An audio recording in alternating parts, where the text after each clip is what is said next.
আসসালামু আলাইকুম। চলে আসলাম আপনাদের মাঝে নতুন একটা ভিডিও নিতে। আজকের ভিডিওটা শুধু হবে ভর্তার রেসিপি, আর এখানে ভর্তাগুলো কি বানাচ্ছি সমস্ত ভিডিওটা দেখলে বুঝতে পারবেন। আর খুবই মজাদার সমস্ত ভর্তাগুলো ভিডিওটা দেখে আপনারা অবশ্যই আমাকে জানাবেন। তো এখানে কচু নিয়েছি, কচুর ভর্তা তো বানাবো, আর শুটকির ভর্তা, আলুর ভর্তা, মাছের ভর্তা, ডালের ভর্তা, আর হলো কাঁঠালের বিচির ভর্তা। তো সব কিছু আমি রেডি করে রেখেছি, তারপর আমি মরিচটা বেজে নিব। তো এখানে আমি সব রেডি করার পরে মরিচটা বেজে নিব, তারপরে আমি ভর্তাটা বানিয়ে নিব।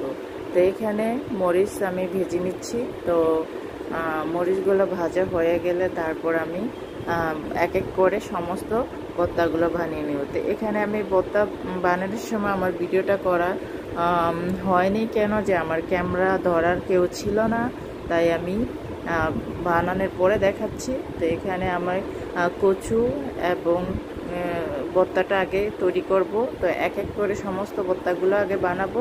তো কচুর ভর্তাটা আগে বানাবো। তো কচুর ভর্তাতে আমি রসুন পোড়া দিয়ে নিয়েছি, আর কচুটা পোড়া দিয়ে তারপর আমি সরিষা দিয়ে এই ভর্তাটা বানাবো। এই ভর্তাটা এত অসাধারণ লাগে, মানে কি বলবো, সত্যি এত মজা লাগে, মানে না খেলে বুঝবেন না।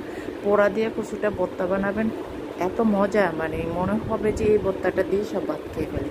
আর বাকি যে ভর্তাগুলো আছে মনে করুন তো এইগুলোতে আরও বেশি মজা। তা আমি সমস্ত ভিডিও মানে ভর্তাগুলো বানানো আমার হয়ে গেল, কারণ আমি তো আগেই বলেছি যে আমার ক্যামেরা ধরার কেউ ছিল না। তো এগুলো আমি 2 জালের ঘরে দিয়ে দিব, আর 2 জনের জন্য রেখে দিয়েছি, আর এগুলো আমার নিজের ঘরের জন্য।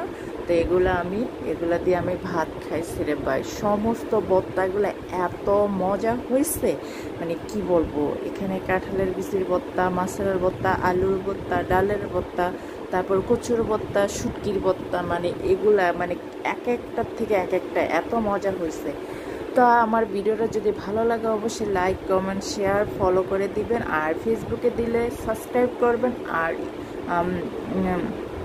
ফেসবুকে দিলে ফলো দিবেন, আর ইউটিউবে দিলে সাবস্ক্রাইব করে রাখবেন। অবশ্যই শেয়ার দিয়ে রাখবেন, আর কমেন্টে জানাবেন কার কোন ভর্তাটা বেশি ভালো লাগে।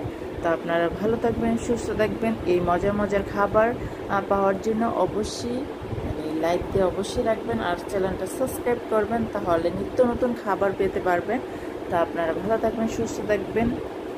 আল্লাহ হাফিজ, বাই বাই।